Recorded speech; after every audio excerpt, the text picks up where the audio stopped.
Welcome back to the Present Fathers Podcast. This is a special episode as I get to introduce someone who's been a personal mentor to me in my journey. His name is Nick Alfano. Nick is a serial entrepreneur and former lawyer who's had a lot of business success, but after some initial struggles, realized that he needed to recalibrate his life. Now he is on a personal mission to help men transform their lives and build the lives they truly desire. Nick's experience covers a lot of topics that I think a lot of people can relate to. It's not just for men, it's for everyone who's had trauma. Nick grew up with a very difficult cycle of abuse and homelessness, a lot of scarcity in his early years. And then as an adult, he focused heavily on making as much money as possible, but kind of at the expense of everything else in his life. Eventually, his marriage was struggling, on the brink of divorce, separation, a lot of trouble, and he shares honestly and very vulnerably how to overcome these things and how life is a lot more than just making money. It is about 4 pillars that he shares in his solution for men called the Program, and those 4 pillars are faith, family, fitness, and finance. He also states that you need to focus on making an impact over income, and a lot of this is based off his personal journey. So here's what you're going to get in this episode. First of all, thank you, Nick, for being so vulnerable with your story and so candid. This is a very powerful episode. He shares openly from the heart, and if you're willing to listen and learn from him, you can take some great advice out of this episode and start applying it into your life. Again, I would argue this is for everyone, not just for men. His story is one of overcoming trauma and loss and turning it into triumph. And that's really, I think, what a lot of us are trying to accomplish. So in this episode, we cover, abuse, trauma, relationship issues, affairs, raising your kids, and then making sure that you leverage vulnerability as a catalyst to your own healing. And I think you're going to see that through Nick's story. So without further ado, let's get into Nick's story, his personal journey, and the advice that he offers freely in this episode so that you can take it into your life and start making an impact. Welcome back to the Present Fathers Podcast. I am joined today with Nick Alfano as my guest. Nick, I'm really excited to finally get your story unpacked here on this show. We've been talking a bunch recently, and I think that there's going to be a ton of value for our listeners in this one. So welcome to the studio, live in Nashville from To the Moon Creative. Yeah, I appreciate you having me out here. Yeah, we've been going back and forth for a little while, and I think we're like a new digs now, right? New digs, yep. This is the new studio. Yeah. Looks the same, new location. Yeah. So, Nick, let's start with, why don't you tell us a little bit about the program? I know this is a huge focus for you, and you're building something pretty incredible for men specifically. High level, tell us what it is, what it's about, and what your mission is. Yeah, it's really designed specifically for men. I'm a huge proponent that you are, uniquely positioned to help the person that you used to be. Mm-hmm. So obviously, I was a male entrepreneur for a long time and couldn't get out of my own way. And so what I've noticed over the years helping people like grow and scale companies is it's never been about the business plan. It's always about the businessman.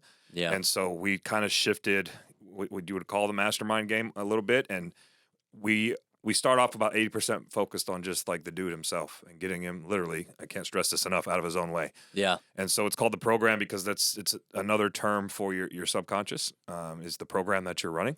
Even as, your viewers are watching the show, as we communicate. So our aim is to change people at the level that actually matters, which is their subconscious or their program. And in doing so, we've created a tremendous amount of quote unquote wealth, but what we've really done is just create really good human beings. Yeah. And leveled up fathers, which is how, we connected. So just helping dudes be better dudes is the elevator pitch. Yeah, man. Well, I hate that I had to miss the event a couple weeks ago, but I'm definitely looking forward to making the next one to experience it for myself. But I know you've put a ton of thought and effort into it, and so I'm shameless plug for the program. I think it's going to be very hard to find a similar experience anywhere else. And so, I think from what I've seen and know of it, you're really helping guys get out of their own way, as you said. And I think that's for almost all of us. Yeah. The number one problem in our lives is right here internally before anything external. So check out the program. Where's the best place to find that? Reprogram.ai. You could hit me up at the Nick Alfano on all the socials. You could even book something. Like I'm a really big proponent of, if I'm on someone's podcast that I truly believe in what they're bringing to the marketplace and to this world, I offer my personal schedule. So timewithnick.net, you can book a discovery call with me, not one of my coaches, not one of my team.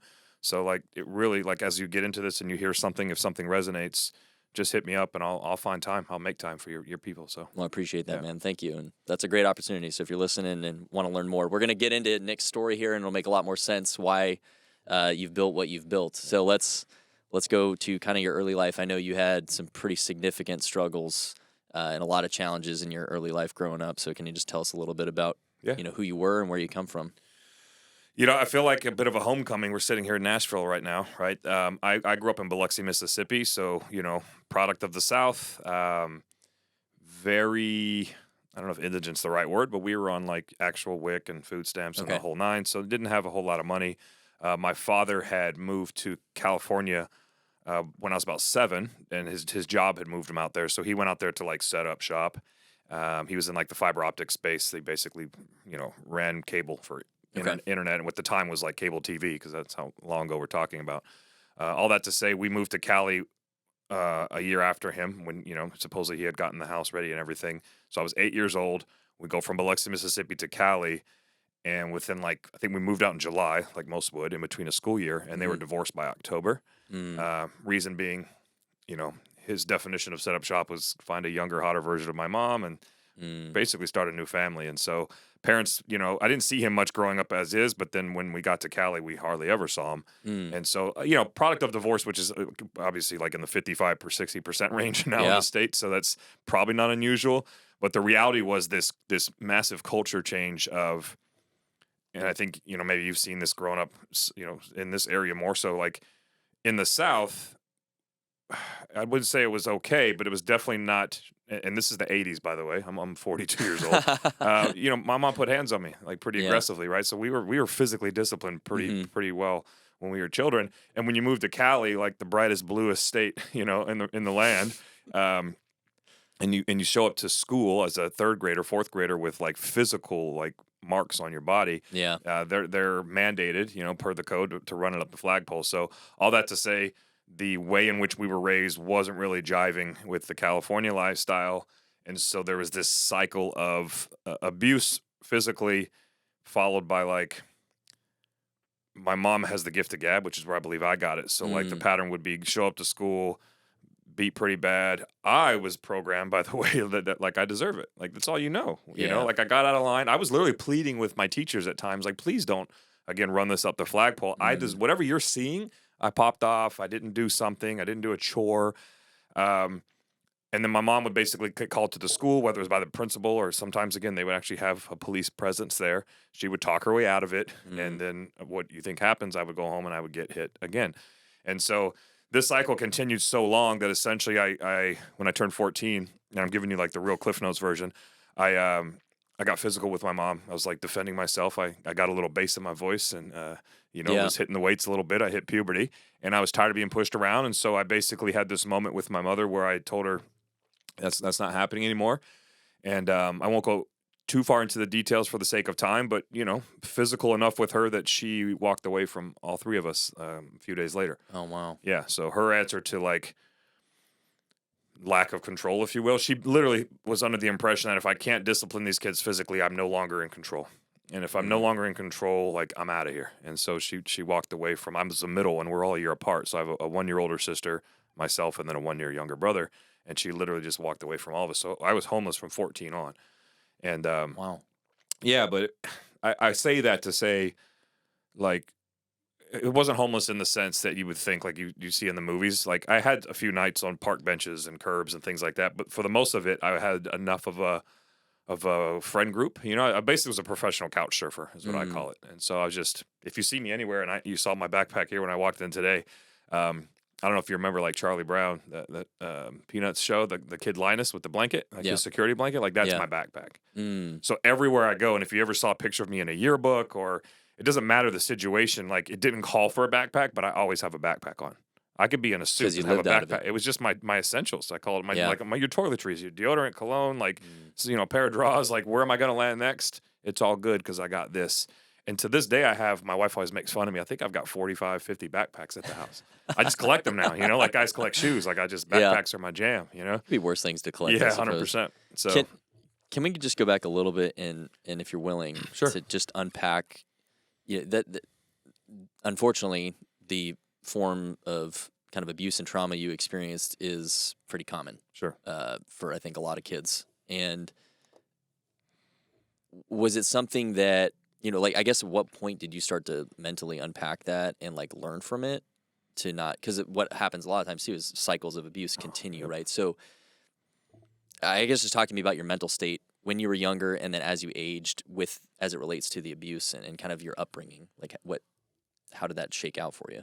Yeah, so a few things that still stand out to me as you ask that question.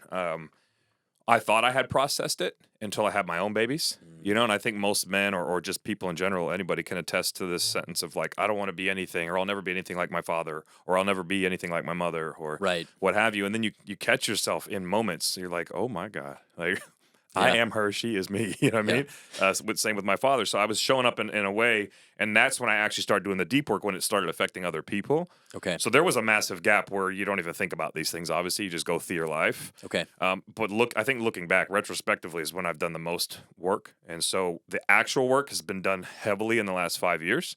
Interesting. Okay. And it's all been retrospective. So like when I look at, another thing that I'll bring to light is my mother, we moved 16 times in 16 years. And the reality was she had a history of, not being able to make ends meet, but also doing whatever it took to make ends meet, if that makes sense. And so there was a history of her sleeping with our landlords. And there was, so the image I saw of a female was one of promiscuous behavior, right? And so when I started to step into the quote unquote like dating scene or that world, right, seeking the, that level of companionship, if you will, like I knew nothing other than like women are to be treated like X, because my sister followed right in line with my mother, and so the version of female that I knew was like sex, show up when you want to show up how you want to show up, like they're there to be like treated like an actual thing. And so I went through a pretty bad spell of that. Like my wife, who's still with me now, and I don't know why sometimes, we've been together 24 years. Like I cheated on her for 17. Yeah. And I lost my virginity to this woman, which was part of my story. Part of my story was, how do I know she's the one, right? So let me go sow my oats and figure it out. But the reality is, I didn't even know how to treat a woman because the way I had seen women being treated throughout the years. So I didn't realize that for a long time. I had a story why I'm doing what I'm doing. Yeah. As far as the physical abuse, it really didn't manifest. It manifested in my temper. I had a really bad temper, and I thought the way you handle everything is just punch someone in the face. So, like, there was constant, fights at school or fights with authority. But the reality is, when I started to notice it was when I had my own babies. And I had that moment of, like, I'm about to put hands on my child, and the number one thing I said I would never do is put hands on my child. Yeah. And so that, to your point, that's that perpetual cycle of, like, I have a sentence we tell our guys all the time, which is trauma is either transformed or it's transmitted. Yep. I love that. And that's what was happening, was I was transmitting it to my babies. I was transmitting it to anybody who got in my face, got punched, because I only know one gear, and it's like, it's rage, it's anger. Yeah. So the reality is, though, I didn't really have the tools in the tool belt to process this. And so my daughters will tell you, and it wasn't like anything near what I went through. Like, the reality is, with my babies, my girls, it wasn't much of anything, but my son got it, a little bit too much. And my wife was like, hey, dude, like, calm down. You're 240 pounds. And if you crack this kid and something goes wrong, there's no coming back. I know that's a little like harsh, right? But that was a sentence she had to say to me repeatedly. And it wasn't even, I'm probably coming across like a monster. We're talking like in a course of 5 years, I probably put hands on him 5 times. Yeah. But those moments when you're in it is when you're like, whew, you kind of hover above yourself, and you're like, how am I showing up right now? Yeah. You're everything you said you would never be. And that's why, again, when I talk about the program, you don't even realize it until either someone else can step into your world and show you, or you just have, again, the ability to become what we train our guys to, is become the observer. Yeah. How do you actually become the observer of your life and just ask yourself, is this behavior helpful or harmful? Helpful or harmful? Helpful or harmful? And 90% of the time, it's harmful and you don't know it. And then all of a sudden, 10 years go by, 20 years go by, and you're like, this isn't the life that I wanted. Right. This isn't the relationship I wanted with my babies. You know what I mean? So. Yeah. So just going back to the trauma is either transmitted. Yeah, transformed or transmitted. Right. Yeah. That is why this is so critical to you, the viewer. Like, wherever you are in your life, And if you're like Nick and felt like you don't have the tools, like you have to reach out and start trying to find where the tools are and how to deal with it. And this is exactly why, because it programs you. Yep. It becomes your normal, and we default to our systems, right? When the pressure's on, or when we're tired or stressed or angry, we default to our programming. Yep. And that's why this stuff continues. And it as fathers specifically, like this is why it's so vitally important that we own our piece of it, which is usually in here first, and then make sure that we don't pass that on. And I've had to do plenty of that in me and in my life. Did similar struggles in some regards, but different as well. How old's your baby again? My daughter's 8 and a half. I'll get into a second why that's crucial years. Right. You know what I mean? Yeah. But I think all what you're describing, I think every dad has had at least one of those moments. At minimum one. Yeah. Like I'd be shocked if someone can't relate to that, what you described, or like, oh man, I just did something I said I'd never do. Never do. I think every single one of us has done that at least once. But that's the beauty of this, is it can be transformed. And so I'd like to continue through your story here and kind of show that to the viewer here, that it doesn't have to stay that way, because obviously you had a significant amount of things working against you. But where you are today is drastically different, and for your family too, drastically different than how this story starts. So talk to us about like getting through school, kind of early life, past, you're a young man now. Obviously I don't know what point you got pretty successful from a business point of view, but walk me through like meeting your wife and kind of starting your life thinking like, oh, I'm going to conquer all this stuff that I came from. Right? Yeah. So like the homeless thing played into, I stayed with a family friend throughout like junior and senior year. And for the record, they had like a 900 square foot house and bedrooms were full. They had 2 kids of their own. So I slept on a couch off and on, like in their living room for about a year and a half. But during that time, my wife and I, who's my wife now, we started dating again. We've known each other since 7th grade, but we started, courting and officially dating junior year in high school. Okay. And she ended up moving out early. We got our own apartment, but essentially, like, I had this big plan. Like, I was told I should be a lawyer. I don't even know where that came from, but somebody somewhere, and it hit hard enough that I was like, you know what, I should be. You know what I mean? Like, you're good at arguing, or whatever. You were looking for anything. Me. Yeah, well, let me latch onto that, okay? Because I don't know what I'm supposed to do. So if that guy says lawyer, so I ended up going to undergrad school up in Santa Barbara. I got most of it paid for. I had a weird IQ, so like it was interesting because the homeless kid, and a lot of people didn't know this because I was actually overcorrecting, right? So like, the homeless started literally like sophomore year, but junior and senior year, and even in my yearbook, I got voted most likely to be a millionaire because I was a hustler. Bro. Okay. I was just a hustler.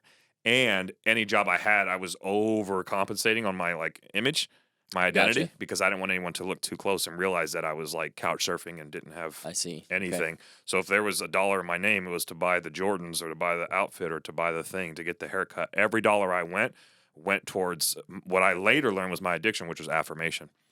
So if we fast forward, I go up to Santa Barbara. I do 3.5 years of school. I didn't finish because we had our first baby. We were babies having babies. My wife and I had our daughter in 2002. And so I was in what would have been my junior year in college. Okay. And so anyway, I moved back home, which was about a 2.5 hour drive south. I moved back home to Riverside, California, and we started raising our first baby, and so I kind of put school on hold because then we had back-to-back kids, and I eventually made it to law school, but not the traditional way. I basically had to test out of some of my undergrad stuff. And then I ended up in law school. I thought we were going to do basically checking every box that everyone had ever told me this is what success looks like. Yeah. Like get the wife, get the kids, get the house, get the cars, go make something of yourself. So get the title, right? So I went and got the JD, the Juris Doctorate, which is a doctorate of words, basically. And I did all these things. And, man, I was miserable. Mm-hmm. Like, miserable. So, like, if we go back to the question of when did I start making, like, money came pretty easy to me and pretty quick, pretty fast, pretty early. And it became an obsession. Mm. And, again, my addiction that I didn't know at the time, which was affirmation, because I would pride myself on not being an addict. Like, I don't think I've been drunk since my senior prom. I definitely can count on one hand how many like times I've smoked weed or anything like that. I'm such a control freak. I always have been. And I think a lot of it was like my fight or flight. Like I don't have the luxury of not being in control of my environment because like of what I've dealt with before. I want to stay in control. I need to know where everything is. Where's my next meal? Where am I laying my head? Where's the danger? Where's the threat? So the concept of like just loosely floating around, with some sort of experience, brought on by substances was never attractive to me. Yeah. So anyway, I would like, I was even in like a band in school, and I was like straight edge was like our thing. We didn't do anything. Right. And so, I didn't realize for years everything was like make money so everyone knows you're the man. Make money so you could buy the car so everyone knows you've arrived. And so, the quote unquote like draw to money or my ability to make pretty good money is just feeding an addiction. That my dopamine hit, which again, I'll let everyone listening right now, everybody listening to this, including my man and myself here, we're addicts. The question is, where are you going to get it from? Because we're all addicted to dopamine. There's 6 chemicals that run your entire life. Yeah. And dopamine is the one. And you've probably seen this on social. Like I don't know if it's still floating around, but it was that sentence that says, "Are you going to let a crackhead outwork you today?" And it's hilarious because the reality is a crackhead will find a way to get to his crack. They will. They will, whatever it effing takes. If we go David Goggins style, he calls it whatever it, I don't want to cuss on your podcast. That's fine. But WIFT, right? So whatever it effing takes, that guy's going to get his dopamine hit.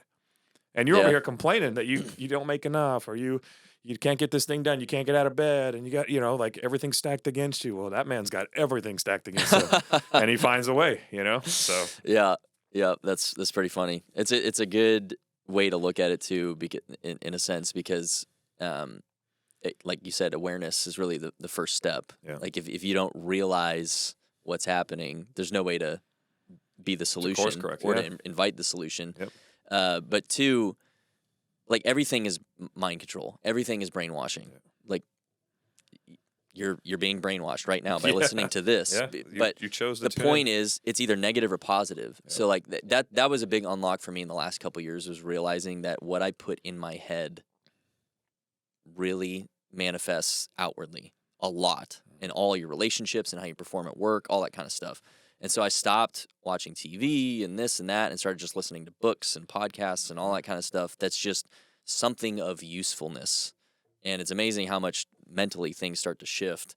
And so it's become a dopamine hit. Like I get excited for new episodes of my shows that I like or whatever that always talk about really heady, difficult things, because it's going to challenge my assumptions of life.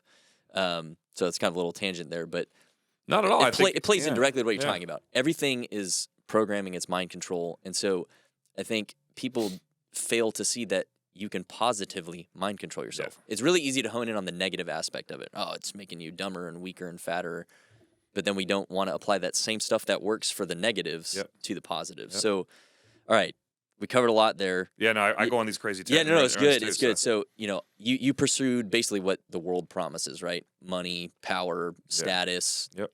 The hot girl, get the kids, get White the picket cars. fence, get the yeah. So you thing. thought you had all the stuff, and you said you felt miserable. Yeah. So, tell me more about that. What was like a breaking point, or what? Yeah, actually, I have it down to like I have a couple of like distinctive points. Like one I call my man in the mirror moment, and then one I call the truth agreement. And these are actually distinctive dates and times and locations. Like that's how granular I think everyone needs to get. Yeah. Like actual like latitude and longitude coordinates. Like this is where I was on this earth at this moment, where just something just hit me, and then it altered the course of my entire life, and therefore those around me, their life, right? The ones that depend on me and the ones that I love most. So my man in the mirror moment was essentially, I was constantly cheating on my wife, and we were separated. I was about 30 or 40 miles away in an apartment. So I was still like, my story was I was showing up for all the kids' sports events and like spelling bees and award ceremonies, right? So I was still being like a present father, but I wasn't being a good husband. And I definitely, the reality was I wasn't being the best father. All that to say, I had just literally finished this how graphic it is, and you should remember every detail. I just had sex with a random girl off of Instagram in an apartment in Corona, California, and she left, and I went to like go look in the mirror or use the restroom or something, and I literally I cried for like 2 hours. It would seem like 2 hours. I don't know the exact length of time, but we actually have an evolution we take some of our men through, like called man in the mirror, because like most men can't even stare at themselves for an extended period of time. Yeah. And extended for some is like seconds, But you basically just look at yourself like through yourself, in the mirror for an extended period of time, don't say a word, and just kind of become aware of the talk track that's playing in your head during that moment. And the talk track for me at that time was, words like miserable, frustrated, shame, disappointed in myself because I was making 7 figures passively. Yeah. And I had the cars and the thing and whatever, right? But like, I never once started to ask myself, like, what do I want in this world, in this life? What do I want for myself? What do I want for my babies? And I think what hit me the hardest was starting at this point, my daughters were starting to date. Mm. And this is a quote that I get, tagged with a lot, but it's one of my favorites. And again, I only work with men, so bear with me on this one. But it's your son will become you and your daughter will marry you. Yeah. And I'm looking at myself in the mirror and like, I don't want my daughter to marry that fucking guy. Yeah. Like, no way. You know what I mean? Like, that guy is manipulating women. He thinks money's everything. He's king. I'm King Kong when I step out of my 4 walls. Yeah. I have 700 or 600 employees nationwide. I'm just the fucking man. I help people win and make money, and everyone loves me. I go to the gym and I do the steroids and I got the tattoos, and I'm just like this public figure of what people think is fucking awesome. But I'm not a good dad. Yeah. I'm not a good husband, obviously. I just went down this crazy list of like, I hurt girls on the regular. Yeah. Including my wife and my daughters, because here's what happens when daughters are teenagers and all they see is dad cheating on mom. This is our cycle. Mom forgiving him because he's got the gift of gab. Whatever her story was, we were stuck in a loop of taking dad back. And so then what do your daughters do? First of all, they got cheated on. So what do you think they did? They took the dude back because they now have a program that says all dudes cheat. Dudes just think about sex. It's just going to be a normal pattern for me. And so my very first experience with a relationship at age, they were like 16 and 18 at the time, is get cheated on, say that it's normal, and take them back. And so to me, that was like a big, from like I'm setting my daughters up for perpetual heartbreak if I don't make a move, And then my son, I don't want my son to do what I'm doing. Like, right. Now I've created an environment where money is everything. Get the car, get the thing. Do whatever you want because you're the man. You provide the private lessons. You provide opportunities for them to go to Paris and study abroad. As long as you provide financially, you do whatever you want. Yeah. You're the man. So now I'm starting to think like, what lessons am I teaching little men? So anyway, that was my man in the mirror moment. And I wouldn't say that like just started. I'd love to say that started this like upward trajectory of kicking ass and being awesome. But it took another moment, which was what I call the truth agreement, which I had a gentleman from my soccer team, a soccer dad, kind of recognize that my wife and I weren't showing up together. Like, we didn't tell anybody. Most people, like, when they're in that, like, initial separation stage and contemplating divorce, you kind of, like, keep it on the low. All that to say, he said, dude, we see it. Like, you guys are showing up separately to games, and you're driving different cars. You're not even standing next to each other on the sidelines of your son's soccer game. It's not doesn't take a rocket scientist. So he said, I'm going to go check out this thing in San Diego, California. It's a little aggressive for me, but I think it's right up your alley. And in my head, I'm like, no, fuck no. But I don't do this like Tony Robbins walk on coals, woo-woo bullshit. It's not like if you would have told me 5 years ago I would meditate and journal every day, I'd probably punch you in the teeth. You know what I mean? Like the school I come from, there's no way. Yeah. That's not what a man does, right? No way. Yeah. And I think that's the problem, to your point. Like even right now, I'm tearing up talking about my girls and my wife, but it's like, as you should. Well, I want to interrupt you real quick on that because I have also been unfaithful to my wife. Yeah. It went on for a while, and yeah, I mean, I get emotional about it, not because of the painfulness of it, even, but what I have today. In our marriage still, and like I get to be involved in my daughter's life, and I get to do this show right now to show that I'm an imperfect guy, like all of us are. But the gift of grace and reunion and what my wife and I have today, if I didn't get emotional about that, are you human? Yeah. I mean, like like right now, I'm just even thinking about what I could have lost and the fact that I still have it.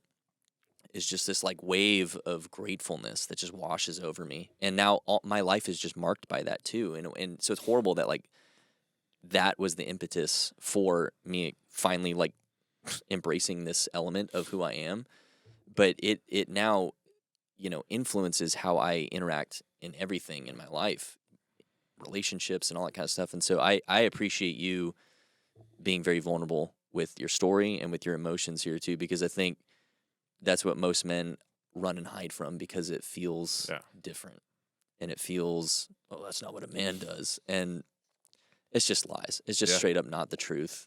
You know, it's the tender warrior. You're both. Yep. You're hard when you need to be, and you're soft when you need to be, and that's you know, you're showing exactly why it needs to be that way. So sorry to interrupt your story, but I just appreciate the transparency. No, thanks for letting me even share these things. It's people are always like, hey, how far can we go in your story? I'm like, look, I'm thoroughly convinced now that my man put me here to walk other people through infidelity, through like anything that they're struggling with. If I can help them sidestep a landmine. And the reality is I actually prefer that most of them do go through it, because to your point, that may be the inflection point necessary for them to actually step out of their pit and rise, because until you've felt that type of pain, it sometimes you're just like, well, I've actually walked a few couples through infidelity recently, and my wife and I sometimes will sit back and we're like, he's going to do it again. Right? Because a lot of times we do see the pattern of the wife is very quick to forgive and move on. Yeah. And my wife and I are at the point now where it's like, how do we create a scenario where they have to sit in that a little longer? Because some of the tools that we're providing and the frameworks and the environment that we're providing allows for a pretty quick healing process, but there's such thing as too quick. Yeah. We're not doing the real work, because right. Yeah. It's kind of again, a Band-Aid. Yeah. I've got two guys that come to mind right this second that I'm like, and then the way that they're showing up right now just in the world, and I'm watching them, is like, this guy's he's going to be a repeat offender. Yeah. And then it's like, and I know it's coming for him, and part of me is like, it's supposed to happen that way, because until he gets to a point where he's ready to receive the tools and do the real work, like, there's not much I can do, but yeah, I don't know where I was going with that, but no, it just highlights how I agree with you too. Like, this is something that, I shared this with my wife recently. Like, I have this vision, and I don't know where it's going to be or how or why necessarily. Well, I know the why, but the details of it I don't know. But I just get these glimpses, like almost like a dream, like while I'm awake. These flashes of like my wife and I sharing our story to those who really need to hear it, and just like. And not about self-glorification, but the healing that is going to create for someone else, the lifeline that's going to be for someone who's maybe thinking about killing themselves because they hate themselves that much or something. You know what I mean? Like, it gets that dark. Oh yeah, very quickly when you looked at yourself in the mirror and you feel the way that you felt. I mean, I had a very similar experience. Yeah, it was just like, what have I become? This is not me. This is not how I'm raised. I don't believe in what I'm doing. Like, I know who I am at my core, but everything I'm doing is saying otherwise. And I know I'm better and capable of more, and I just hated myself. But like, all of that pain and all of that ugliness can be transformed, not just to benefit our own marriage, but to pour outward into others. And that, like, just having that epiphany is really encouraging, because we can turn something that should be tragedy and turn it into triumph. And I'm excited for you and your wife I to appreciate do that, because that's when you get on this side of the fence and you're doing it, and I know you're doing it now, but when you could do it, like, get the message to the masses. Yeah. Like, my wife and we sit on a stage together sometimes, and we'll have someone pull our story out of us, and we're both like, I mean, I'm usually snot crying by the time it's done, right? Yeah. But we're both in tears, and the reality is, if it gives permission to one person in that group, in that room, in that audience, to start to process their stuff, like, and then we win. And sometimes she's always with me at my events. We ran 12 events, recently, 12, over the last couple of years. And every time I start to get into the weeds on like what I did to her, I watch the guys. They're all like, look back real quick. Like, is she going to approve? This guy's like, he's telling some things, that don't really paint. I mean, most of it doesn't paint me in a particularly awesome light, but it also doesn't paint our situation, and therefore some of the things that she was doing. All that to say, they're like looking for her to have some sort of like visceral reaction to what's coming out of my mouth. Like anger or and the reality is, like, she's like beaming with pride, because like it's a horrible stuff, of course, but it's like, it's our story, it's our journey, and the fact that we can openly share it to help other people has been the most powerful thing, like, ever. Well, and bringing things to light, it loses its power over 100%. And others, and so just again, appreciate your transparency on that, because it takes a lot of courage to embrace that level of vulnerability. And that's what I think where you were going with this was the vulnerability aspect of it. Yeah. I have found through my own experiences through counseling and working on this kind of stuff, but also on this podcast, that vulnerability done in the right way It's a superpower. and it's one of the most masculine things you can do, because you invite the deep work to grow as a man. And I think we are raised in this world that says, don't ever do that. Yep. And Have all the answers. That was your story, right? You're wearing this mask, this guard, this armor. Even now, like the stuff you see, I'm 235 pounds, like with abs, right? Like all of that is legit armor. Yeah. Is legit. Don't look too close, because if I check all the boxes for fucking tough guy, then no one has to know that I'm insecure. I'm battling all these demons. Like, that's right. It's don't look too close. You know what I mean? Yep. So yeah, I was like the poster board of, like, if Instagram says you're supposed to do it, I had that shit. I had that box checked. You know what I mean? But what for? You know? That's sound life coaching advice. To just take everything from Instagram. Yeah. Check all the boxes. That's a joke. That's a joke. So, all right, this guy invites you to this event. Sorry, I didn't mean to sidetrack you. He invites you to the event. You're like, no way. This is woo-woo stuff. This ain't for me. I almost slapped him. Yeah. I'm a tough dude. I don't need that kind of crap. How'd that go? It was called WarriorCon 3, San Diego, California, December 12th, 2018. One man said one sentence from one stage. I say this on every podcast. I wouldn't say he's probably not sick of hearing it, because he knows he helped me change my life. But the sentence was this: in a world full of liars, the truth is a declaration of war. And obviously, I didn't do it any justice right now, because he's the master from stage. But it spoke like through me, like it literally like pushed me back in my chair. And at the time, I was an attorney, I was a lawyer, plus all the other things I thought I was cool in doing. And so I actually crafted they gave us a journal when we got to the event, and I crafted like a pretty loosey-goosey, I've tightened it up since, like a truth agreement. And it's just a commitment to myself to never, ever tell a lie again. Like, what does that guy look like? How does that guy show up? And it's easy to write down. It's easy in your feels in the event to say you're going to do it. But I kept not only revisiting that page, but I was revamping, like actually like changing the document to tighten it up, to give me no ways out. As a lawyer, you're the king of like finding loopholes and jumping right through them. So if I wrote my own agreement, I would definitely leave some loopholes in. Oh yeah. That being said, like the hardest thing I've ever done is live that life, because for the next probably year and a half, I lost everything and everybody around me. But what you realize is you lose everything that you think that you wanted, only to gain everything that you needed. And so, rule of five says, like, you become the average of the 5 people you associate with most. So who do you think I was hanging out with as a serial, cheater, if you will?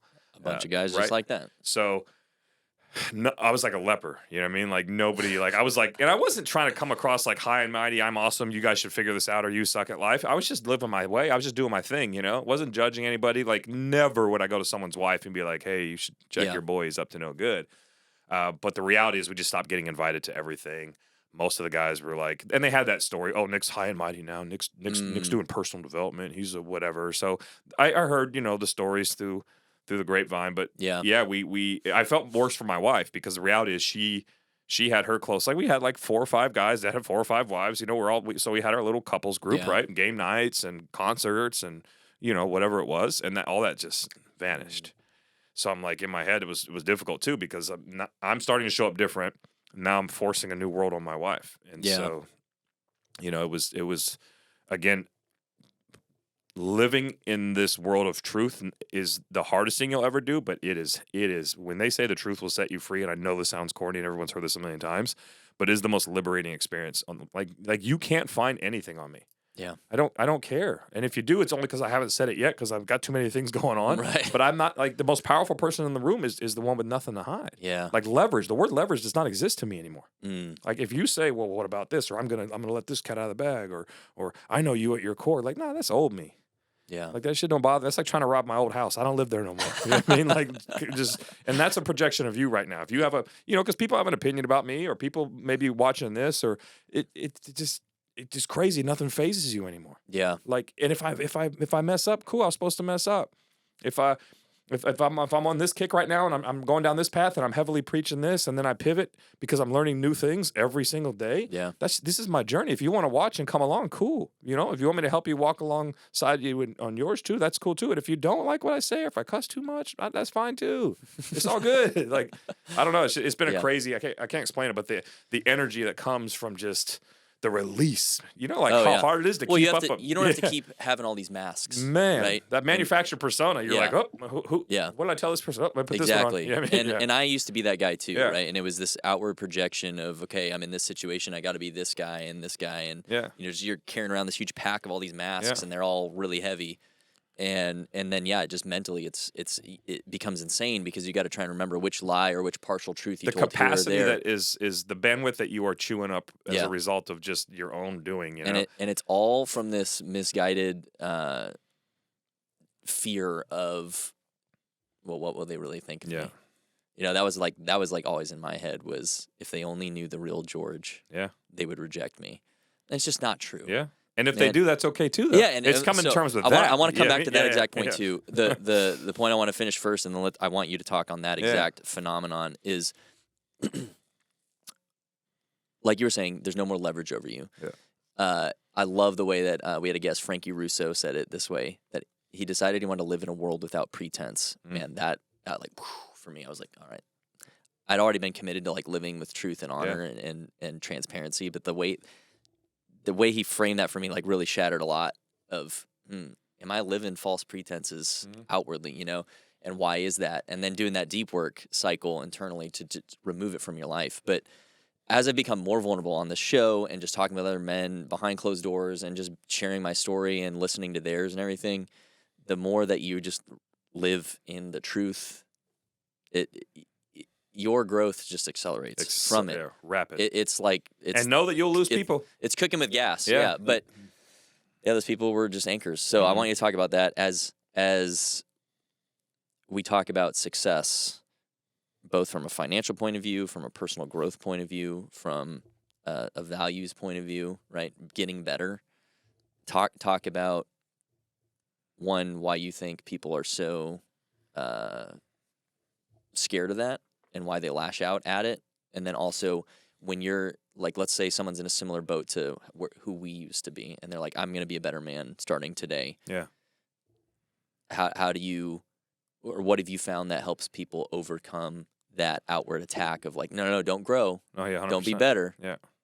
Yeah, so I mean, the first thing that comes to mind when you talk about when people, like, because I got guys that'll call me from high school once in a while. They'll comment on something on social or they'll reach out, and sometimes it's like a little jab, like, oh, okay, Tony Robbins or whatever. And it's like, like what's been crazy about when you start doing the work, what typically happens is you just hold up a giant mirror, like, and the more you develop as a person, you basically expose deficiencies in other people. Yeah. And so a lot of people get very uncomfortable with that. And so to your point, like if someone's listening to this right now and they're like, enough, like today's the day, I'm making moves. Yeah. I don't want to scare you, but that's not enough, right? It's just not, because again, and we could. This is I'm a subconscious, like everything I do is rooted in neuroscience. Like everything I do is quantum physics, and I don't want to get too nerdy on your podcast, but like let's. Like, I think this is good. Let's break down why our brains do the things they do, because having that awareness and then building the systems around that, I think, is critical. Right? Well, I think this is the problem with the quote unquote personal development. So the personal development like market in the States is like a $17 billion industry, right? Yeah, so the amount of money people are spending to get better, bro. And it's mostly geared around just like willpower yourself. Yeah, it's all about a feels, right? You go to an event, you feel some kind of way, you get some goosebumps, someone does a mic drop moment, you write something powerful in your journal, and you tell yourself from a place of willpower, which is your conscious mind, I'm going to do this shit. I'm going to go conquer this. Oh, that's the framework? Pff, I got this. Like you try to, the reality is this, 5% is your conscious brain, 95% is your program, which is your subconscious mind. Yeah. And like when I asked you how old your daughter is, they call these the formative years for a reason. Your entire program was written from 0 to 7 and 7 to 14. And I'll unpack that real quickly. Yeah, let's do from it. 0 to 7, there's certain brain frequencies that allow you to absorb data at a massive rate. Like again, like the reason we use a lot of military tactics is the government and the military, they are the best on the planet Earth at programming. Now the difference in what we do is we deprogram you. We have you unlearn a bunch of shit, but we don't install your new program. We want you to write your own. We just give you the tools to write a program that actually builds the life that you say that you want. But we still have to wake you up military style, because I deal with men who have ego and so on in their way. Yep. But let's get back to when you're a baby and why all the stuff from your childhood is running your life and you don't realize it. 0 to 7, you're in a theta brave Wayne state. It's 4 to 8 hertz. So imagine like battle ropes. Imagine brainwaves. Yeah. The lower the number, the slower that they move. Okay. And so if you were trying to like throw a ball through, I'm sitting here with some battle ropes and I'm going really slow, right? And I'm only doing four battle smacks Yeah. per minute. And you're trying to throw something through, you have a pretty high chance of it getting in. So what I'm saying is from 0 to 7, you're in a download state. Like you're actually not interpreting data. You don't have a developed conscious, like prefrontal cortex. Everything is absorbed with no filter. Okay. And so from 0 to 7, this is why a kid at 4 or 5 years old, if he's got a broomstick, in his underneath him, he's riding it around the house, it's a horse to him. Yeah. You're not pulling that broomstick from him, and you're not convincing him it's a broom. It's a horse. Yeah. His internal world is far more powerful than any external environment. But point being, this is also why kids can learn 3 languages and how to play classic piano before they're 7, 8 years old. Okay. This is the phenomenon. And so you're in a theta state. Everything is being downloaded, but the problem is you have no control over your environment from 0 to 7. Yeah. So parents, it's benevolent. Most parents aren't out there like intentionally doing harm to their kids, but the parents don't know what they don't know. Yeah. And this is the generational curse. So if the parent was raised in scarcity and never rewrote their program, they're instilling scarcity into you. It can be as simple as blue collar job, don't take risks. You know what I mean? Like don't think too big. Oh, that's scary. Or it's selfish to try. 100%. Money's the root of all evils. Right. Besides your parents, 0 to 7, you have religion starting to come in now. Yeah. You have maybe a couple years of grade school starting to come in, and we can all agree the school system's doing some damage, right? We don't have to get into that. Yeah. We've done an episode dedicated to that. So the reality is 0 to 7, and then here's why it's 7 to 14. Every 7 years, your body produces a brand new set of cells, biologically.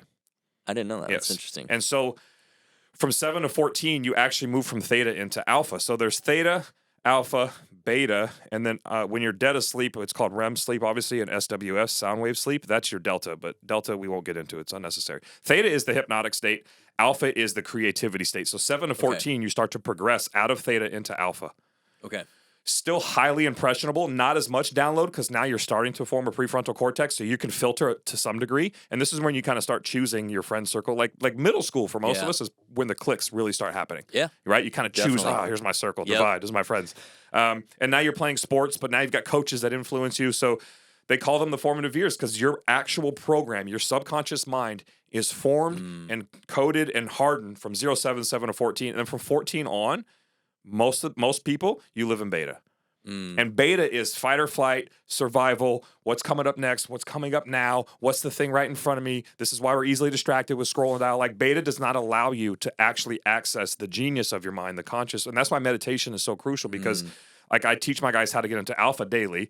When they get good at it, I can show you how to get into theta. But if you can get into theta and then process, like I'm telling you right now, we pride ourselves on this. I've got guys that can absorb data at a 337% rate of a normal human being on paper.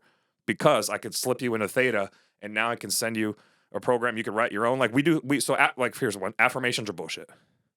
Affirmations are absolutely bullshit unless you can get them into the subconscious mind. Because you don't really believe it at your core. You can't just jump up and down and say, I'm the man. I'm going to make $1 million. I'm going to have the things. Yeah. I'm going to show up different. Just like the guys watching this, they're like, I'm going to change. Cool, bro. No, you're not. And it sucks. I'm not trying to beat it up. I just want at least know what you're up against. Because if this was the case, everybody would go see Tony Robbins or go to an event and get a framework that says the guy on stage used this exact step-by-step thing to get from 0 to 8 figures. Let's call it money, right? Sure. And it's proven because he did it, which is okay. So the framework is sound, but the framework gets delivered to 2,000 people in the audience. 0 of 2,000 execute, maybe 1 or 2 statistically. Because then everyone just go pay $300 or $400, go to a seminar, get the thing, the to-do list, execute against the to-do list, and crush life. It doesn't work that way. Yeah. Because you're always going to, this is why I talk about getting in your own way. Self-sabotaging, limiting beliefs, patterns that don't serve you, habits that don't serve you, the way you're showing up in your relationship, your capacity to handle that many issues, like new levels, new devils. You'll never even see 7 figures because you're not fucking ready for it. That's a fact. And that's okay. I'm not beating you up. Own the fact that this version of you will not get there. Yeah. What you just said right there has been like the biggest, I think, why I've started to grow so much recently is not because there was some crazy shift or some, fancy thing that I went and did. It's because I finally started beating myself up in a sense. Like, hey, it's a hard to swallow pill. No man wants to do this, but this is the only way. The only way out is through. Yep. Is the version of me today doesn't command the respect of my wife because I'm doing this, this, and this. Or the version of me today doesn't make that much money because I've been too afraid to take a risk or whatever it is, like whatever that narrative is. And the more that I've just been very brutally honest with myself, the more that stuff has started to lose power over me, and the more steps in the right direction I've started to make. Power. And it's freaking hard work, but it's like, but how powerful I don't is see it? any other way now. I'm like, I can't stop. Like if I stop, I'm gonna hate myself because now I'm gonna know. It's like I've had a taste of how much better it can get, and like when you see that glimpse, it's addictive. It's dopamine. Oh, I'm improving and I'm seeing results and all that kind of stuff. And this stuff isn't just money. I want to make that eminently clear. Like most of the value that I've had in my life has nothing to do with any money. Like I'm in the same place as I was when I started all this growth, but my marriage is so much better. Like I can't even begin to describe how much better our marriage is now. I'm a way better dad now. I'm a better friend. I'm a better listener to like guys who rely on me or need me at certain moments in their life. I'm a better, just all these intangibles have just elevated to such a new level. And I think that's exactly what you're talking about. Is it takes that initial step of self-awareness and humility to stop. Let's just everything you just checked off right now. Let's real quick. Sorry, everything you just checked off right now. You didn't touch money once. No, but the argument is clear that you're more valuable. You see what I'm saying? And everyone's trying to be more valuable by adding a zero to their bank account or getting that next promotion. They attribute value to like their net worth when reality is like your self worth. And like so, just showing up different in your marriage, whether you did the hard work specifically with your daughter yet not or intentional there.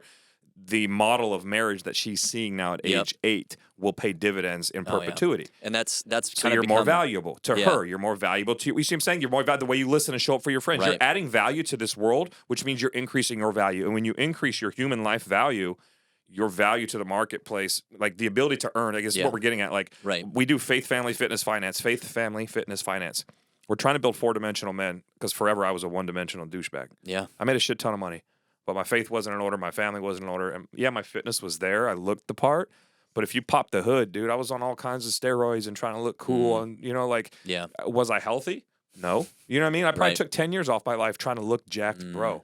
So the argument is get these other 3 houses in order and the value of your life will increase exponentially. And so now your value to the marketplace and what you're able to bring to this world. Because your bank account is just a reflection of your value to this world. You know what I mean? You want to make more money, go help more people. Add value to one human being every day before you put your head on the pillow. And that you're not the first person to say that. Man, I forget where I was. It was in some kind of like Zoom call type thing, like a mastermind type deal. I think it was Garrett Unkelbach. He was a Navy SEAL, but he said, "You want to live a fulfilled life. You want to live a really rich, full life. Think about how to help other people." And I was like, man. And he gave all these examples of where like, he just started doing things that they weren't about business at all. He was like had zero hope of ever making a penny off of it, and just he's like, man, my life is just so exponentially better because I made that decision for myself in all these different areas of life. And we try to help men go from this concept of success that they're so obsessed with, and they put a lot of nominal consideration into that, and we take them from success to significance. And I'm telling you right now. I've got guys that are making 7 figures. I've got guys that are doing 8 and 9 in their business and taking home stupid checks. And they will you will never win this argument with me that once you become significant in another person's life, it trumps any zeros in your bank account. Because anything you're trying to get that money for is ultimately for an experience and a feeling. That experience allows you to travel on a private jet. That money, gives you the experience of buying the car so everyone can tell you you're cool, or maybe driving fast really does something for you. All that to say is the feeling that it creates inside of you is actually 10x stronger when you're doing it for other people, not yourself. And that's what people don't understand is like, why, when I can push back on this for hours, why do you want to make that amount? Well, because I just do. Because I know I'm built for more. Cool. And again, that might be your amount, but like, what does that dollar like do for you? What does it represent in your world? What if I told you could have that same exact feeling making 10% of that and just helping people for the rest of your life? Win. Success to significance. That journey is like, again, no one will win this argument. Because I make less money than I've ever made in my life. Again, I used to make 7 figures passive. Now I just get up and help dudes win. I've created more wealth in the marketplace in the last 2.5 years than I have as 24 years as an entrepreneur, though. But for other people. And I'm cool with that. You know what I mean? Like, I love it. And only because we're trying to put money into the hands of people that actually want to put impact over income. And it does take money. Like, again, money is not the root of all evil. Money in the wrong hands, of course. Money's a magnifier. It's an amplifier. And it's a tool. And that's I think a lot of guys kind of come from that nice guy Christian background, right? And we were taught that, well, no, if you want more, it's selfish and all that kind of. And I've had to unpack that myself, right? The way I was raised. And I'm not making that kind of money, so just put that out there. It's easy to talk about, but I'm not there Sure. yet or whatever. But it's literally just a tool. And if you are putting it in that box and it's not part of your identity, it's not a thing you must have or do or acquire, and it's just it's literally a means to an ends, and you always keep it Compartmentalized. that Yeah. way, Yep. then yeah, if you've got like look at like Tim Tebow, right? The Tim Tebow Foundation and stuff, and all the good that they're doing. There's a lot of money involved in that, Has to have and they're money. making a difference Yep. with it. And it's because it's just it's a means to an ends for them, right? And that shifts if he was just buying every Lambo he saw. Yep. That money now becomes very different. It's the same amount, Yep. but it's a very different twist. So, yeah, I mean, I think if you're listening to this and maybe you've had some mental struggles with, is it greedy to want more? Yeah. I think it can become that very easily. But when you recognize that, well, what's the mission? What's the purpose that I'm trying to accomplish? And then keep it kind of through that. This is how I do it. Maybe you have a better way of thinking about it, but it's that end goal of like, okay, what's the impact I'm making? Is it to serve others? Is it to bless others? So here's a real example of where I really wish I was in a better position financially. I have a friend whose wife has a very brutal form of cancer, and they don't have insurance and all that kind of stuff. And they got told they need $250,000 to do her treatment, and if she doesn't get it, like it's over.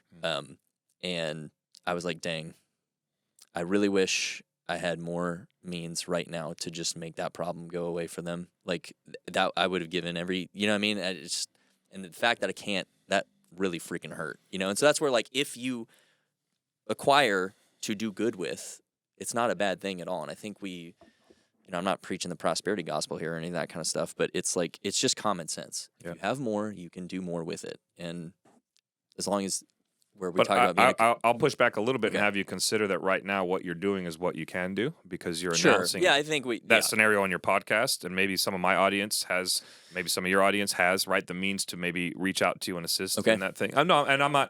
I'm just saying, like, what I don't want people, because what I see a lot when my men is when they first come to me, it's when I get the money, then. Oh, okay. You see what I'm saying? I know it's not what you're seeing. Yeah. I'm saying like you have to start adopting all of these values and mindsets and things now, so that again the money's an amplifier of those things. And so the reality is, the fact that you even think that way, the fact that you're bringing it up on this podcast, the fact that you know what I mean. I feel like you know, I guess that's where I was not very well getting to is you have to become that man first. 100%.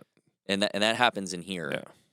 Maybe you had money already, maybe you don't. Yeah. And then you're able to have that perspective. Yeah. And I'm not trying to glorify myself or anything, but 100%. I think it's an unequivocal truth of, like you said, money's an amplifier. Anything is an amplifier. More power, more position, whatever, all that kind of stuff. If you were at your core, if you were lacking in the first place, and then you get put into this, you know, maybe you get super famous on social media or something like that, it's going to just amplify all the things you were lacking. Yep. It's just a giant magnifying glass and all of that. And so that's where reprogramming yourself, embracing these disciplines and habits that transform you at your core, everything else is just an extension of that. And there's an interesting read out there. I don't know where the article is, but it floats around every once in a while. You can actually redistribute every single dollar bill, right, or every form of currency in the globe right now. You can distribute it evenly to everybody. And in a matter of 18 months, it'll be right back in the same hands to the same degree it is now. Interesting. Because it's the person this is why you see the athletes that make it big overnight, but they haven't developed the habits necessary to actually be a steward of that money when they retire, and they're done. And as soon as the fountain turns off, they haven't allocated the funds. They don't have discipline with it. And that's not saying just their money management skills. It's really just who they are at their core. Like, again, maybe they believe in, maybe they have a scarcity mindset, or maybe they're too risky. Yeah. All of the things that make up their program will determine where that money goes or does not go. Yeah. And so, like, it's proven over and over. The same way you could take a guy that developed good habits at a young age when he had nothing, and he makes something huge himself, and he never, I mean, there's a guy that worked for UPS that made $14,000 a year, right? And this is like several years ago when that was acceptable, like minimum wage. 14 grand a year, and he parlayed that with laws of compounding interest and smart investments and just being hyper disciplined. And I want to say he retired with like a little over like 52 million. Wow. You know what I mean? And it's the point that it's not about like, well, I need at least 2 million so I can diversify. And I need, no, dude, like just start developing the habits now. Yeah. If you have $17 to put away right now, it's about what percentage does that represent of the whole pie, and can you create systems where that's out of sight, out of mind? If you know that you're a spender, it's, again, we can go on and on, but it just shows that person at his core was able to parlay a $14K a year salary into $50 million. Meanwhile, the guy that found a way to make $400,000 a year can never get past $400,000 a year because he's in his own way. Because again, like my man will never give you more than you're able to control. Like if you're showing to be a poor steward of your current earning bracket, you're never moving to the next bracket. You haven't even learned how to manage what you have now. Yeah, it's like the parable of the three servants and the talents, right? It's like the one took it and produced and made 10x'd it, and one just went and buried it. Yep.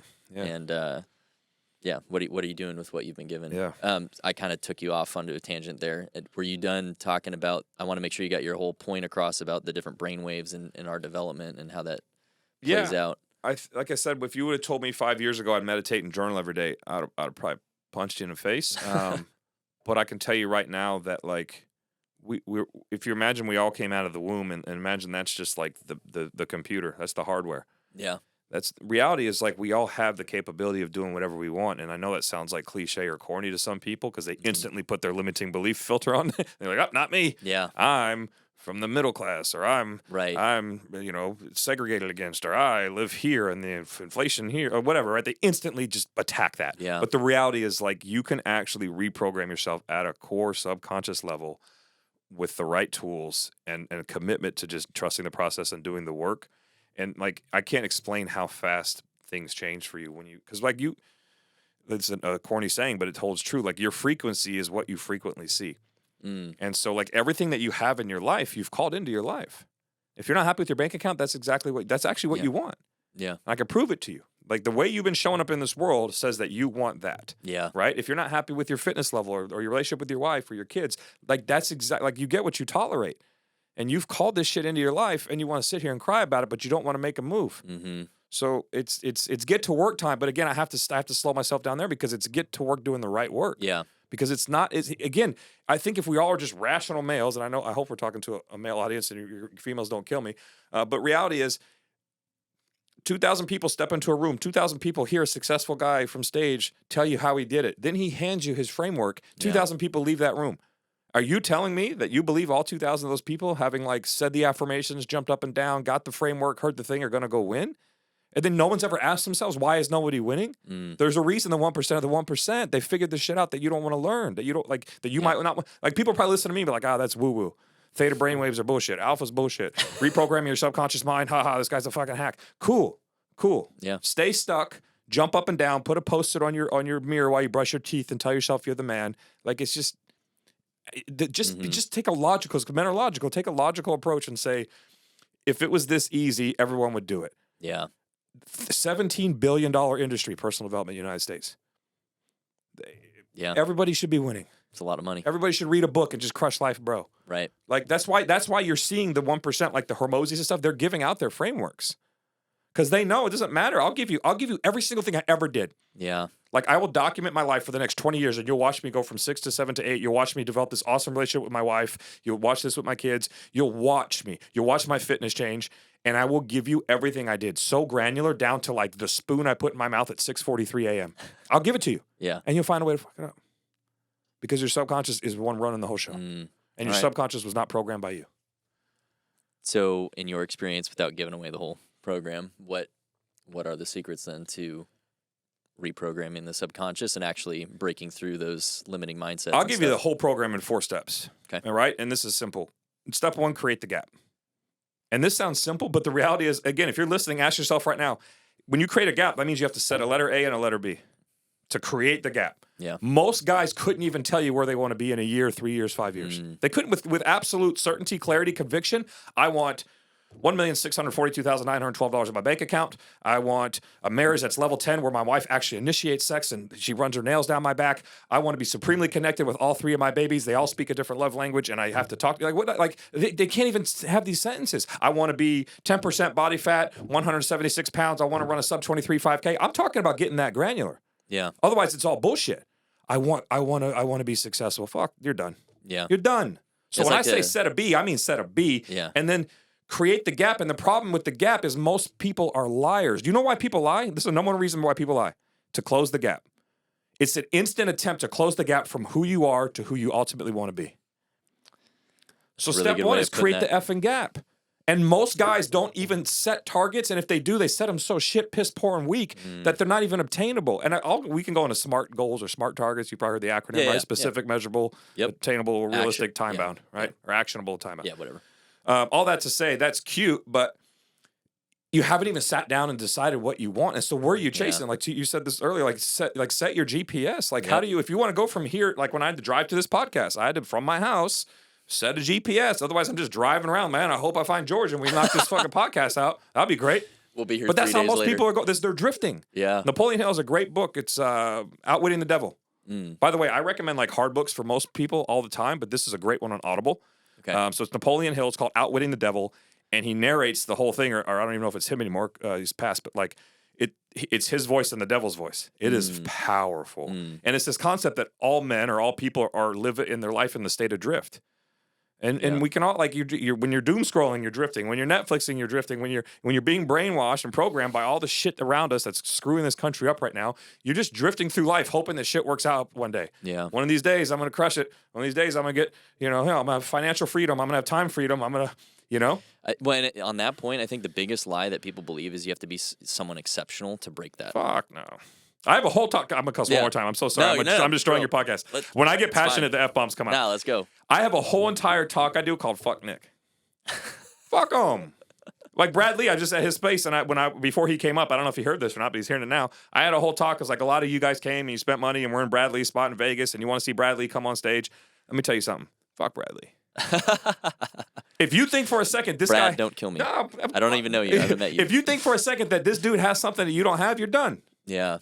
You're done. Like, you have to understand, again, you were born with this basic framework of a shell of a computer, and then programs were dumped in. Yeah. And the problem is, from 0 to 7, you had no control. From 7 to 14, you had minimal control, but you were still making decisions from a place of shit consciousness. All that to say, somewhere along the line, if you think Brad's awesome, it's because Brad was born with the same everything that you were. He just did different work. He made different decisions. He was able to reprogram some things. Maybe, again, he didn't have his parent. This is also why the silver spooners continue to grow. The guy who comes from money, it's not because he's also sitting on a massive trust account that he can parlay into more money. It's also the mindset of abundance that he's been served with. Yeah. It's not just, well, if I had that guy's bank account, I would crush life. No, you wouldn't. I just pointed out, and please find the stat. How about this? If I had it, I would. I would hand all my 300 guys $1 million and say, come talk to me in a year. Come talk to me in a year. Tell me where that fucking money went. It's just going to show me who you really are. Yeah. Anyway. That's Everybody's capable of change. Everybody, like, I'm not any better than anybody. That's the whole point of that talk I do is like, who am I? Yeah. Who am I? If you want what I have, go get it. Go do better than me. Yeah. You know what I mean? And just to also clarify, we're not talking about like the difference in people's different strengths and weaknesses. Like that's just a layer we all have to deal with. Yeah. But the mindset of like, oh, I have to be this exceptional person. And like we had Nick Lavery on. That's exactly what he says. You can learn everything. Everyone can learn what I'm trying to teach. Yep. You don't have to lose your leg in combat to learn the lesson and almost die, right? You can take this stuff and start reprogramming yourself to embrace it. And but that's the limiting belief is I don't have that guy has like he's big and tough and he's all this kind of like this is a fun one actually. I call it the awe factor. Like when someone walks into a room or like if you look at a Kobe or a Michael, you're like, well, he has that thing about him. The X right? factor. Yeah. So and the reason I call it awe factor is it's this acronym of AWE, which is ability plus work ethic, and that's it. And they actually complement each other, so it becomes a loop. And it's like if you don't have a particular skill set or ability, well, then show me your work ethic to that you're. How hard are you working to actually get that ability or skill? Like, let's say your ability is a 7 and your work ethic is a 2. You're probably done. And this kind of goes to the age-old adage: hard work beats talent when talent doesn't work or something, right? Like the kid that like knows he doesn't have. I'll use soccer as an example because my son's knee deep in soccer, and so was I. The kid that doesn't have the fancy footwork or the ability to cut left and right or whatever, and he's like, in awe of the kid that does, he's working his face off because he knows he's got to get so much better in all these other fundamentals, or he's got to get faster, or he's got to have more endurance. But over time, his work ethic pours into his ability, and the kid with the ability that knows he's awesome and he can turn it on and off like a light switch, he lets off the gas. So his ability might be an 8, but his work ethic is a 4. Well, I'll take the kid that's got a 4 ability and an 8 work ethic all day long. And I think that's where people are lacking is they say like Brad Lee has this gift to gab, or he can say something, witty and zingy, and he's really likable, or what. Like, cool, go work on that. If you want that, then what are you doing to work on that skill set? Right. He wasn't born that way. He didn't come out of the womb like with one-liners. You know what I mean? Like, anyway. Yeah, I'm recently going through the Strengths Finders exercise, and it's I think for a lot of people listening, I highly recommend it because I I doubt most people have done something like that. But you're born with talents, that's just what you got. Yep. And they're different for all of us, and that's fine. And I think most people think a talent is a strength, and it's not at all. Like, I could be talented at several different things that I have not developed or worked on because I don't care about them necessarily. And so it's not a strength for me. Yep. And to your point too, with the work ethic, is finding where you naturally have talent and that you can build into strengths. And then apply that level of work ethic towards it, because now you're operating in the abundance of your full potential, not trying to just work up a deficiency. Yeah, let me get this 3 to a 7. No, get that 7 to a 12. Player. Exactly, because the compounding interest of that effort then is significantly higher. But sorry to take you off of number one. Perfect, yeah. But I think a lot of people would initially. I wanted you to get through that kind of pushback, because I'm sure that's a lot of people will hear and immediately be like, "Well, but I got to be someone special," and like it's just not true. Yeah. That's just a defense mechanism to keep yourself stuck. Yep.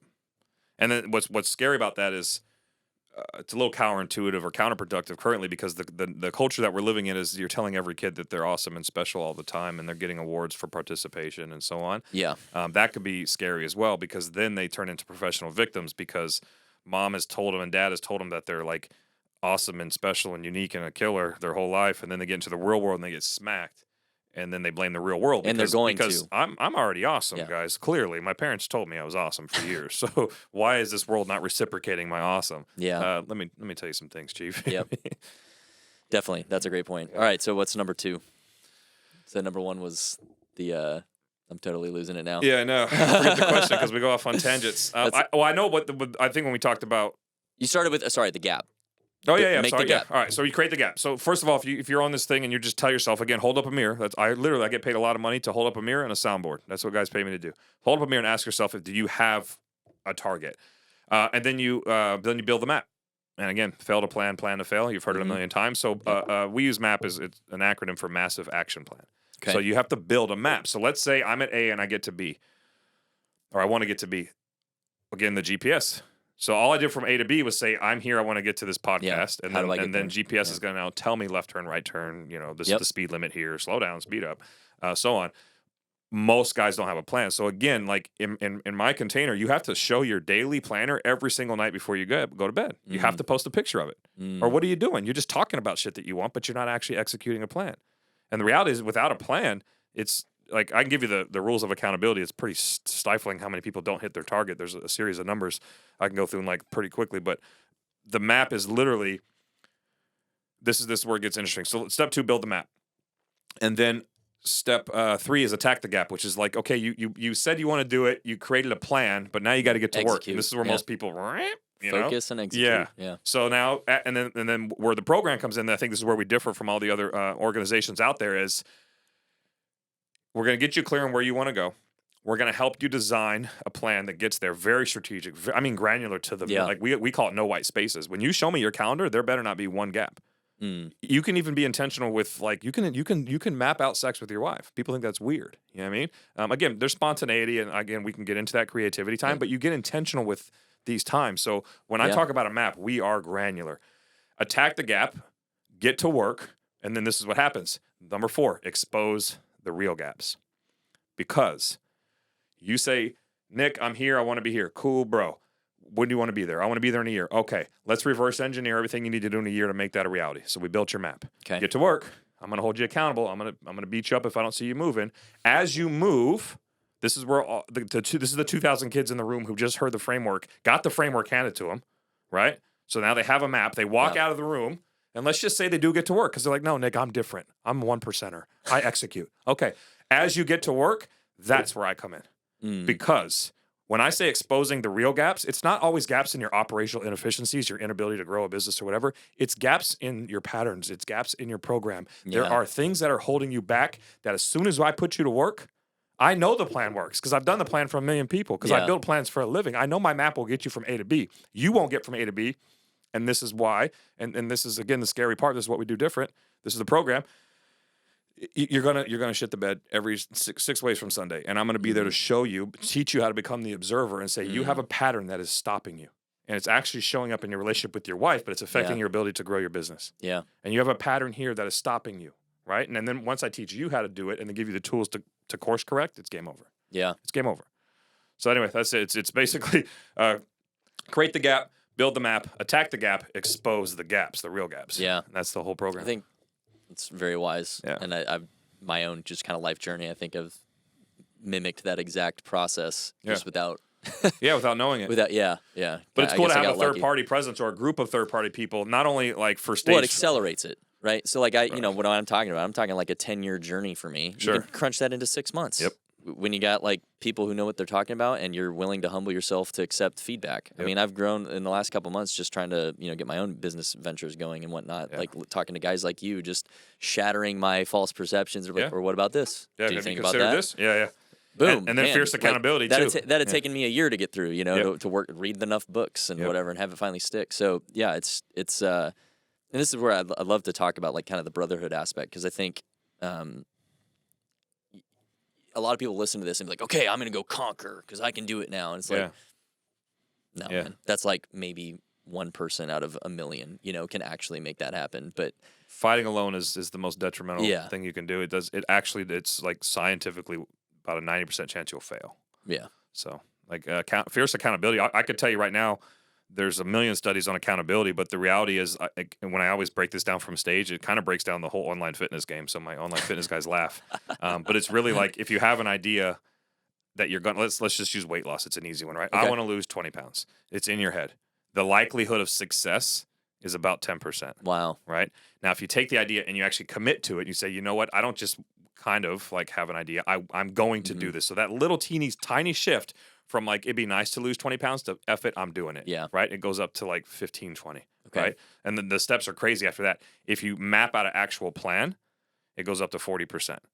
So again, plan to fail, fail to plan. It's just something as simple as I'm going to lose 20 pounds by this date, which means I have to lose this much a week, which means I need to have this many calories in versus calories out, right? So now you have a plan. 40%, still not as high as most would like. Like if I said, I know you want to get to B really bad, what if I could tell you there's a 40% chance you're going to get there? You'd be like, well, that's kind of shitty, bro. Right? I'm not buying. Yeah. So it goes from 40 to 65 to 95, and I don't remember the steps exactly, and I know I'm butchering this, but the two critical components are to publish your plan, like declare it, like so basically tell another person is what they say. So now if you tell him, because it's public. yeah, because here's the reality. As human beings, we let ourselves down daily, which also speaks to like your ability to believe in yourself. But it's a lot harder to let another person down. Yeah. And so if you now commit this 20-pound weight loss plan to a friend that you trust at least, and you say, hey, I'm going to lose 20 pounds by this date, like keep me honest, you know, the likelihood goes up to 65%. But you want to know how it goes up to 90, 95? Weekly check-in, weekly accountability check-ins. That's it. It's getting on a cadence where every single Saturday I'm going to send you a picture of what I ate all week or my macros or am I on track or off track, because, and this is when it gets scary for guys because now it exposes the gaps, because the reality be vulnerable. You might have 3 weeks in a row where you didn't move the needle. And I think where some people are getting it wrong with these, we call them return and reports. So you return, report, reflect, realign, and repeat. It's R5. It's a really simple cadence. We created a framework around it. You meet with your swim buddy and you say, hey, and this is, by the way, across all 4 Fs, but we'll just stay in the fitness world. I was supposed to lose 2 pounds this week. I didn't lose a single pound. Your swim buddy is supposed to become the observer for you and help you understand what patterns are showing up for you. Like maybe do you not really want this as bad as you say? Are you not setting out your gym clothes in the morning? Does your wife say it's all good? I love you the way you are. So she cooks a nice meal and you have a story around, you have to cater to that sentence, right? So like the thing is, it's like my job as your swim buddy is to hold you fiercely accountable to the shit that you say that you want. Yeah. And then help you recognize patterns that are getting in the way. And if we can do that, and then I'll give you the tools to establish new patterns, you will get what you want. But the reality is most men are fucking frightened to set a goal out there into the universe, tell another person, and then have someone actually hold them to their word. Yeah. And so they're not winning. And so the power of a brotherhood in a group is that fierce accountability. And we call it jab, jab, bear hug. Like I'm going to punch you in the face a few times. Yeah. Because I have to.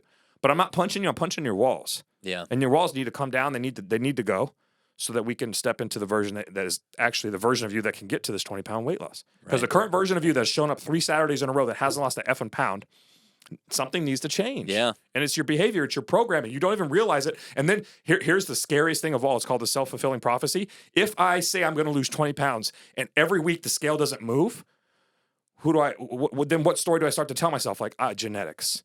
it's not something's Yep. not working here. I must have a food allergy. Whatever it is, you start Yeah. to basically come up with anything other than my behavior To and the way I'm showing up. rationalize, Yeah, yeah. you have to find somewhere to place blame that's ultimately not in your control. Mm-hmm. Because the reality is, it's you. You know what Yeah. I mean? And so when someone else can say it's you, and from a place of love, like, look, dude, I'm just calling you to rise. Right. I refuse to hold you Yeah. small. You know what I mean? See, I think that's the key point I try to make about accountability is you're not calling people out. Never shame or guilt. So Yeah. right, and there's a big difference because it's a trusted group. Everyone's agreed to Yep. live by kind of the same standards, right? Hey, Yep. this is our code. This is our value set. We are peers, right? And so within that type of group that can be created, and this is what men need to embrace in their 100%. life. There's a level of mutual respect that already exists. So any correction or accountability that's being stated or enforced is not from a position of punishment or shaming or making an example of. It's literally, hey, I respect you, I love you, I see what you are capable of, That's it, yep. and because we both agreed to the same set of values, I'm going to Hold hold to you that into standard. account Yep. for not meeting them this week Yep. or whatever. And it's not attacking their character. It's your actions have not lived in accordance. And guys still get triggered by it, by the way. Sure. Especially the first few Because times. You know what I mean? it doesn't feel good, Yeah. right? What? But discipline for the moment feels painful, Yeah. but it blesses those who are trained by it, right? Yeah. I just butchered that verse, but it's true, right? In the moment, it sucks. Yeah. Yeah. To But when say, you learn to process feedback, I screwed up or whatever. this is right? what we teach. So feedback, by the way, and you said it earlier too. My feedback's my favorite F word. It's actually the name of the podcast that I keep saying I'm going to get off the ground. But feedback is like, I'm known for F words, and that's my one, right? When you learn to process feedback, there's two more F words from a place of facts, not feelings. Yeah. Like it's game over. Because Yep. the facts are you didn't do what was required to lose the 2 pounds by Saturday. They're just facts, no big deal. Yep. Right? Let's go analyze the facts and see where we can course correct. That's right. But if you approach it from feelings like, oh, I don't feel some kind of way when you trigger me, when you pull, we call it pulling your card. Like if you don't have a group of friends that pull your card, you don't have a group of friends. Yeah. That's a fact. Yeah, and that's something I found too is, as I've grown and improved and expressed the desire to get from point A to point B and actually start living it out. My closest friends, my actual friends, are the ones who offer that. Yeah. Right? Hey man, what about this? Or I don't think so. Or Yeah. and if they're not willing to do that, then they're not really loving you. Correct. Because they're kind of just. No, we all have a group of like this. We call it covert contracts, where it's like, hey, you buy my bullshit and I'll buy yours right back. Yeah. You know what I there mean, you go. you I let like me be that. a slippery little shit and get out of things, Right. and I'll, and then neither of us will really level up or win, but we'll be super cool with each other. So it's like you just co-sign on each other's bullshit stories, and no one ever wins. You basically give each other permission to Yeah. stay the same, 100%, or regress. you know, but it feels good. It's comfortable. No one ever pulls your card and triggers you. Yeah. No, that's not real growth. Yeah. You know what I mean? Very good points. Yeah. So I want to shift to just a few kind of questions before we wrap this thing Sure. up. What, in your mind, or how would you define legacy? I don't want to go off on another tangent, so I'll keep it short. I think there's a sentence that always hit me hard whenever and it always just jumps in my head when someone says the word legacy is what you do for yourself dies with you, but what you do for others lasts forever. And I think your legacy is what, like, the impact, the dent you leave on this world before you leave. And not only with like your four walls and your family, which people obviously associate with legacy.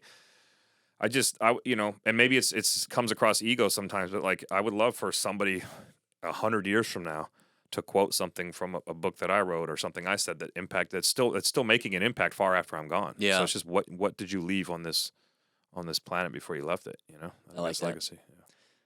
What do you think, as it relates, everything you've spoke about, where do you think men fail to apply that as fathers, and what can they do differently as it relates to that relationship? Because your own story is an example of why it's so important to break those cycles and to level up. So what do you think is holding men back the most? In terms of leaving a legacy as a father? I guess legacy, or kind of just shifting the direction of their family so that their kids won't, kind of repeat the cycles. I think most men would probably agree that the traditional thought process to like make an impact with, like, let's just say like you have a son, right? Like, you want to really get through to him on some level or get him to start to show up a certain way. They feel it's in like these powerful conversations, like while you're fishing, or you see this on like TV, right? Yeah. But the reality is, and what I would encourage most men to wrap their head around, is the kids are always watching. And I mean always. Oh, yeah. And I mean from, you know, we have this thing we do with our dads called when dad gets home, he sets the tone. Yep. And we make him sit in the driveway and repeat that over and over until they walk in that door, because the reality is, even the vibrational energy that you take into that house, my kids could tell you right now, stressed out, cranky, angry dad literally turn the doorknob different than happy, like lovey, let's play dad. Point. And the way that the way that my cadence was when I walked, the way that I, obviously we could see the simple analysis where did you slam down your briefcase, did you whatever, but like my kids will tell you from the minute I walked through that threshold what version of dad they were getting, and I couldn't tell you. This is all feedback from my kids, by the way. I couldn't, no way I would know until, so like again, all my stuff is retrospective because I kind of got some of these tools too late, if you will. I can't wait for grandbabies, but it's fun to be like, look, this is feedback from my actual kids. So I guess what I'm saying is, it's not always about these powerful conversations or these one-off moments that you think. It's you know, if you're getting up early and working out, you don't have to like you know, my son's 17, gonna be 17 next week. You don't have to tell your kid to do that with you and like almost shame him to don't play video games. You see dad doing cool things, do cool things. Just show up different. Yeah. And the more you show up a certain way, they're always taking notes. And again, other things like how you court, like my wife and I, you can't walk by me in the kitchen without like me grabbing her. It's not like inappropriately, but it's like, it's just so much love. Yeah. And so I know my kids are watching what it means to like truly love your spouse, to cherish her. Yeah, and I don't have to say these things. I know I don't. I don't have to have a conversation with my son about how to respect women. You know, I don't have a conversation around. So I think like some guys think like you have to be so hyper intentional with this from a place of like these one-off combos or these miraculous moments that you create. These really big events or something. Nah, it's just this daily thing that you do, and it's really how you show up. Like again, like how are you showing up every single moment for your babies, because they are watching. They watch how you tie your shoes. They watch. It's unbelievable. Do you slouch? Do you come home and just hit the couch because you deserved it, because you earned it, because you had a long day? Or do you come up and take a knee and get at eye level and play with those kids, even though you know damn well you have no energy left in you? Yeah. You know what I mean? And that's why, again, sometimes we have to pre-frame our guys mentally when you walk through that door. They don't know all that. They don't know you can't make payroll. They don't know business is burning down. They don't know you just got cut off in traffic. They don't give a shit. Yeah. They want dad to come home and be hyper present at all times, and you can create those moments daily, minute by minute, rather than like try to plan for them, you know? Yeah. So I went off on a tangent. No, it's really good. And you know, if you get in that habit while they're young too, you're building that foundation to just continue to grow that connection over the years that you have them. So I like that a lot. I wanted to ask a few more final fatherhood questions. What's the hardest lesson you've learned as a dad that maybe you wish you would have learned sooner? This is an easy one for me. We've heard the book 5 Love Languages. Yeah. Maybe your audience has.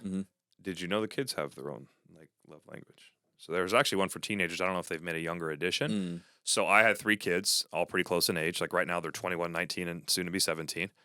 And I ruled with an iron fist. And I had this story that like, well, this one's falling in line, this one's falling in line, but this one. Oh. You see what I'm saying? So then, and I created this scenario where she's different and something's wrong with her, because everyone else is listening to dad's instruction and everyone else is falling in line.